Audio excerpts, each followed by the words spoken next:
Friends, welcome back to my YouTube channel. आज हम आपका एक बहुत बड़ा कन्फ्यूज़न दूर करने वाले हैं कि सीटेट में एसएसटी का सिलेबस कैसे पढ़ें। जितने भी यूट्यूब चैनल हैं, जितने भी टीचर्स हैं, सब यही रिकमेंड करते हैं कि आप एनसीईआरटीज़ की बुक लीजिए। तो आज हम आप लोग के साथ मिलकर ये फैक्ट चेक करने वाले हैं कि कितना सिलेबस एनसीईआरटी के सिलेबस से मैच करता है। तो आज का ये वीडियो सीटेट एस्पिरेंट्स के लिए बहुत ही खास होने वाला है। आप अपने सभी दोस्तों को ये वीडियो ज़रूर शेयर कीजिएगा और उन्हें ये बता के हेल्प उनका करिएगा कि कितना सिलेबस आप इस एनसीईआरटी से तैयार कर सकते हैं और आपका एसएसटी एकदम पावरफुल हो जाएगा। अभी हमने देखा पूरा बुक 6, 7, 8 क्लास के, लेकिन अब हम 1 बाय 1 करके देखते हैं कि कितना सिलेबस मैच करता है। तो अभी आपके सामने ये है एनसीईआरटी का क्लास 6, 7, 8 का हिस्ट्री का बुक, और अब हम हिस्ट्री का सिलेबस मैच करते हैं। आपकी स्क्रीन पे दिख रहा होगा पूरा सिलेबस। एक एक करके हम देखते हैं कि कितना सिलेबस मैच करेगा। आप स्क्रीन पे पढ़िए और उसमें आपको इतिहास में पहला पॉइंट दिखेगा, कब, कहाँ और कैसे। और अब हम चलते हैं मैच करने की कितना टॉपिक मिलता है, इसका सिलेबस है। और यहाँ पर देखिए आपको फर्स्ट पॉइंट पे ही सेम टॉपिक दिखेगा, क्या, कब, कहाँ और कैसे। फिर आपको दिखेगा सेकंड नंबर पे प्रारंभिक समाज, और यहाँ पे देखिए थर्ड पॉइंट पे लिखा है आरंभिक नगर। मतलब एज इट इज इसमें दिया गया है, आपको बस इसमें चैप्टर खोल के और पढ़ना है। फिर दिया गया है प्रथम कृषक और चरवाहे, प्रथम शहर, प्रारंभिक राज्य। जितने भी देखिए यहाँ राज्य, राजा और एक प्राचीन गढ़ राज्य। कुछ ऐसे टॉपिक भी हैं जिन्हें सेम नहीं दिया गया है, लेकिन उनके अंदर वो सारे टॉपिक हेडिंग करके दिए गए हैं। उनको पढ़ने के बाद पूरा सिलेबस कवर हो सकता है। और फिर देखिए है नए विचार, ये देखिए नए प्रश्न और नए विचार सेम एज इट इज इसमें दिया गया है। प्रथम साम्राज्य, ये जितना भी देखिए साम्राज्य, अशोक का अगर पढ़ेंगे तो उसमें साम्राज्य आपको मिल जाएगा।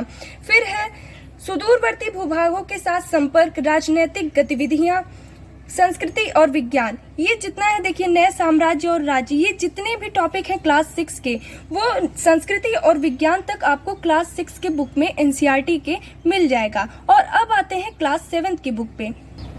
ये है क्लास 7 की बुक। आपका सिलेबस ऐसे कुछ डिजाइन किया गया है कि ऊपर के फर्स्ट जो पार्ट हैं उनको वो क्लास 6 के सिलेबस से मैच करते हैं, मिडिल वाला पार्ट क्लास 7 की बुक से और लास्ट वाला पार्ट क्लास 8 की बुक से। तो अब हम मैच करते हैं कि क्लास 7 की बुक में कौन कौन से सिलेबस एज इट इज दिए गए हैं। हमने पढ़ा था अभी संस्कृति और विज्ञान तक का पार्ट हमारा क्लास 6 में कवर होगा। और उसके बाद आते हैं देखिए संस्कृति और विज्ञान के बाद आप अपने स्क्रीन पे देखिए लिखा है नए सम्राट और साम्राज्य, और यहाँ देखिए सेकंड पॉइंट पे सेम टॉपिक दिया है नए राजा और उनके राज्य। बस लैंग्वेज में थोड़े शब्द परिवर्तन करके दिए गए हैं क्योंकि वो बच्चों को अपनी बुद्धि लगानी है। उसके बाद आता है दिल्ली की सुल्तान। दिल्ली की सुल्तान तो एज इट इज उतार दिया गया है, अब बस आपको किताब खोल के पढ़ना है और बाकी आपका सिलेबस एकदम कवर हो जाएगा। फिर देखिए वास्तुकला, साम्राज्य का सृजन। अगर हम मुगल साम्राज्य, शासक और इमारतें पढ़ते हैं तो ये टॉपिक हमारे उसी के अंडर में आ जाएंगे। उसके बाद सामाजिक परिवर्तन, क्षेत्रीय संस्कृतियां, ये सारा इस टॉपिक में देखिए यहाँ क्षेत्रीय संस्कृतियों का निर्माण सेम टॉपिक यहाँ पे दिया गया है। बाकी क्लास 8 की बुक में देखते हैं लास्ट के पॉइंट्स। और अब आ गए हैं क्लास 8 की बुक पे, और अभी तक हमने पढ़ा था क्षेत्रीय संस्कृतियां तक क्लास 7 के बुक में कवर हो चुका है। क्षेत्रीय संस्कृतियां के बाद आप अपने स्क्रीन पे देखिए लिखा है कंपनी शासन की स्थापना। और अब हम आ गए हैं क्लास 8 की बुक पे, तो चेक करते हैं कि क्लास 8 की बुक में वो दिया है या नहीं। आज आपकी सारी कंफ्यूजन दूर होने वाली है, तो इस वीडियो को ज़्यादा से ज़्यादा शेयर करिएगा जिससे सभी को इस बात का फायदा मिल सके। देखिए यहाँ पे है कंपनी शासन की स्थापना, और यहाँ पे देखिए सेकंड टॉपिक पे सेम चीजें लिखी हुई हैं कि व्यापार से साम्राज्य तक कंपनी की सत्ता स्थापित होती है। इस शब्दावली के अंदर जो ये शब्द लिखे हुए हैं ये सेम बात वही कह रहा है कंपनी शासन की स्थापना की ही, लेकिन थोड़ा सा शब्द में परिवर्तन है, ये आपको इसमें मिल जाएगा। फिर आता है ग्रामीण जीवन और समाज, उपनिवेशवाद और जातिवाद। देखिए यहाँ आदिवासी दीको, ये आदिवासी वाले चैप्टर में आपको जनजातीय समाज का मिल जाएगा। फिर सेम दिया है 1857-58 का विद्रोह। यहाँ देखिए 5वें पॉइंट पे लिखा है जब जनता बगावत करती है 1857 और उसके बाद। अब ये विद्रोह आपको इस टॉपिक में पूरा मैच कर जाएगा। और इसके बाद आप देखते हैं महिलाएं और सुधार। महिलाएं और सुधार यहाँ 8 पॉइंट पे इस बुक में दिया गया है, महिलाएं, जाति एवं सुधार। उसके बाद आता है जाति व्यवस्था को चुनौती, फिर आता है राष्ट्रवादी आंदोलन, ये 9 पॉइंट पे देखिए राष्ट्रीय आंदोलन का संगठन, इसमें ये पूरा टॉपिक आ जाएगा। फिर आता है स्वतंत्रता के पश्चात भारत, और ये 10वें पॉइंट पे आपको स्वतंत्रता के बाद का मिल गया है। तो आप लोगों ने भी देखा ना कि कितना सिलेबस इससे मैच करता है, तो अब टेंशन की कोई बात नहीं। और एनसीईआरटी का सिलेबस उठाइए और उसको एसएसटी से मैच करिए, एकदम आपको मिल जाएगा। तो अब एकदम फिक्र नहीं, और इस वीडियो को अपने दोस्तों को भी शेयर करिए, जिससे वो भी इस फैक्ट को पता कर पाए और इस बात का फायदा उठा पाए तुरंत एनसीईआरटी की बुक से। जितने भी ऑनलाइन भी एनसीईआरटी की बुक बहुत सारी वेबसाइट पे ऐप पर मिल जाएंगी। आपके पास ऑफलाइन सुविधा है तो ऑफलाइन ही, ऑनलाइन सुविधा है तो ऑनलाइन ही, लेकिन एनसीईआरटी को एक बार जरूर पढ़ें। आ गए हैं क्लास 6 के भूगोल पे कि कैसे कैसे इसमें भूगोल में सिलेबस मैच करते हैं या नहीं। आपके सामने बिल्कुल सारा पर्दाफाश किया जाएगा कि सिलेबस मैच करता है या नहीं। अब हम आ चुके हैं क्लास 6 पे, और आपके स्क्रीन पे आपको पूरा सिलेबस दिख रहा होगा भूगोल का। और यहाँ क्लास 6 की एनसीईआरटी हम खोलते हैं। आपको बैकग्राउंड में जो भी आवाज़ आ रही है कृपया उसको इग्नोर करिएगा, क्योंकि हमारे दैनिक जीवन में बहुत सारी ऐसी हलचलें होती रहती हैं और उसी के बीच हमें भी अपना काम करना रहता है। लेकिन आप लोग के लिए मैं ये बहुत ही वैल्यूएबल चीज़ लेके आई हूँ, आप सभी का कन्फ्यूज़न दूर करने के लिए ये स्ट्रगल हो रहा है, ये मेहनत हो रही है कि आप लोग भी मेरी तरह इस बात से क्लियर हो जाएं कि एनसीईआरटी का सिलेबस एसएसटी के सिलेबस से कितना मैच करता है, और आपको एसएसटी के लिए बिल्कुल भी फिक्र लेने की कोई बात नहीं है। तो आ गए हैं हम एनसीईआरटी के क्लास 6 पे, और यहाँ पे देखिए भूगोल का हम चैप्टर वाइज मैच करते हैं कि क्या सिलेबस दिया गया है क्या नहीं। आपको पहला पॉइंट दिख रहा होगा भूगोल एक सामाजिक अध्ययन तथा एक विज्ञान के रूप में भूगोल, और उसके बाद दूसरा पॉइंट है सौर मंडल में पृथ्वी, ग्रह सौर मंडल में पृथ्वी, और सेम पॉइंट ये पहला दिखा है यहाँ पे सौर मंडल में पृथ्वी। और उसके बाद आता है देखिए लिखा होगा ग्लोब, और ग्लोब यहाँ बुक में आप देख सकते हैं ग्लोब अक्षांश एवं देशांतर। अब इसमें से अक्षांश एवं देशांतर से रिलेटेड क्वेश्चंस बनते हैं और वहीं से पूछते हैं। फिर आता है अपनी समग्रता में पर्यावरण, प्राकृतिक और मानव पर्यावरण।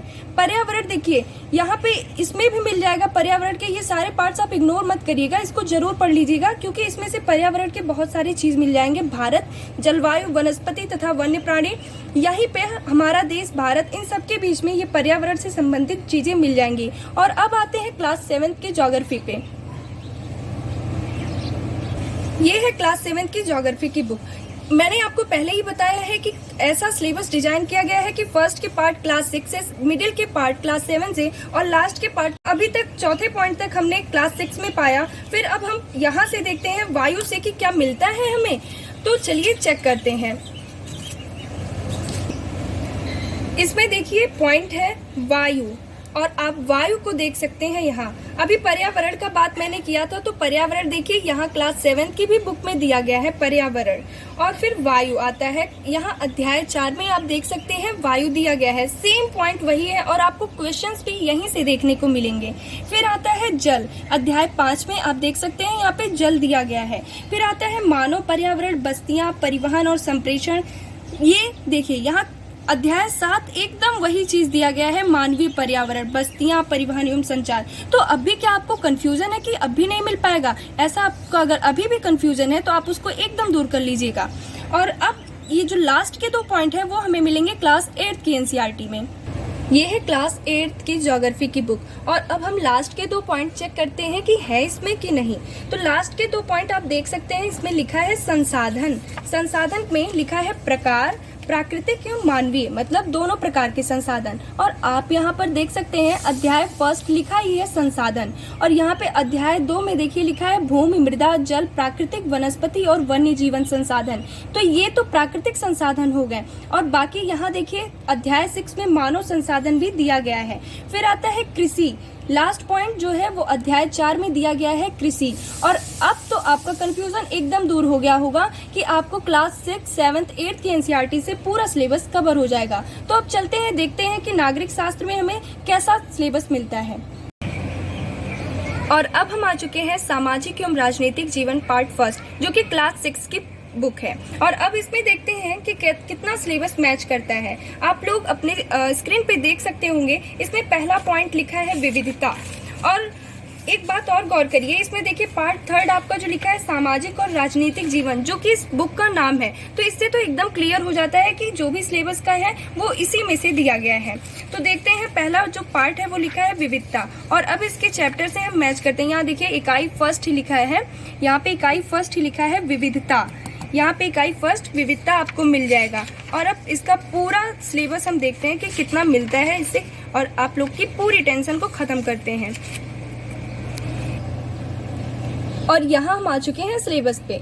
तो ये तो बहुत ही कलरफुल दिया गया है, यहाँ पे तो सिलेबस पढ़ने में ही मुश्किल हो जाएगी, लेकिन फिर भी हम मैच करते हैं। और आप जरा ध्यान से देखिएगा, आपका फर्स्ट पॉइंट है विविधता, और यहाँ पे आपको एज इट इज वही चीजें मिल जाएंगी। विविधता, विविधता में विविधता की समझ, विविधता एवं भेदभाव। और सेकंड पॉइंट है आपका सरकार। सरकार देखिए इकाई सेकंड एकदम वही टॉपिक है, सरकार। स्थानीय सरकार, उसके बाद आता है आपका थर्ड पॉइंट स्थानीय सरकार, यहाँ भी वही चीजें दी गई हैं, स्थानीय सरकार और प्रशासन।